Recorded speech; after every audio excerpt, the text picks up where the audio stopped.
ইতিহাসে প্রথমবারের মতো স্বর্ণের দাম প্রতি আউন্সে ৫,০০০ মার্কিন ডলার ছাড়িয়েছে। আর ২০২৫ সালে বিশ্ববাজারে স্বর্ণের দাম আউন্স প্রতি বেড়েছে ৭০% বেশি। বিভিন্ন সংস্থার পূর্বাভাস ছিল ২০২৬ সালে এই দাম ৫,০০০ ডলার ছাড়িয়ে যাবে, কিন্তু সেই পূর্বাভাস যে বছরের প্রথম মাসেই সত্য হয়ে যাবে তা হয়তো অনেকেই ভাবেননি।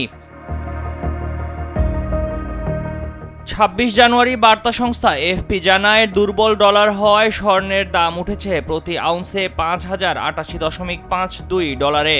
গত শুক্রবার রূপার দাম $১০০ ছাড়িয়ে যায়। চলতি সপ্তাহে তা $১০৮ বেশি হয়েছে।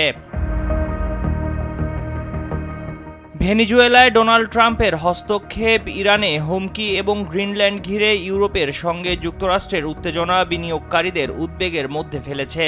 এতে গত কয়েক মাসে মূল্যবান ধাতুগুলোর দাম একের পর এক রেকর্ড গড়ছে। অনিশ্চয়তার সময়ে বিনিয়োগকারীরা সাধারণত স্বর্ণ ও অন্যান্য মূল্যবান ধাতুতে বিনিয়োগকে নিরাপদ মনে করেন। বিবিসির প্রতিবেদন বলছে, যুক্তরাষ্ট্র ও ন্যাটোর মধ্যে গ্রিনল্যান্ড ইস্যুতে টানাপোড়েন চলছে। এতে আর্থিক ও ভূ রাজনৈতিক অনিশ্চয়তা নিয়ে উদ্বেগও জোরালো হচ্ছে। এমন প্রেক্ষাপটে স্বর্ণের দাম লাফিয়ে লাফিয়ে বাড়ছে। এছাড়াও স্বাভাবিকের তুলনায় বেশি মূল্যস্ফীতি, দুর্বল মার্কিন ডলার, বিশ্বের বিভিন্ন কেন্দ্রীয় ব্যাংকের স্বর্ণ কেনা, যুক্তরাষ্ট্রের কেন্দ্রীয় ব্যাংক ফেডারেল রিজার্ভ এবছর আবারও সুদের হার কমাতে পারে এমন প্রত্যাশাও স্বর্ণের মূল্য বৃদ্ধির কারণ। ডেস্ক রিপোর্ট, সময়ের আলো।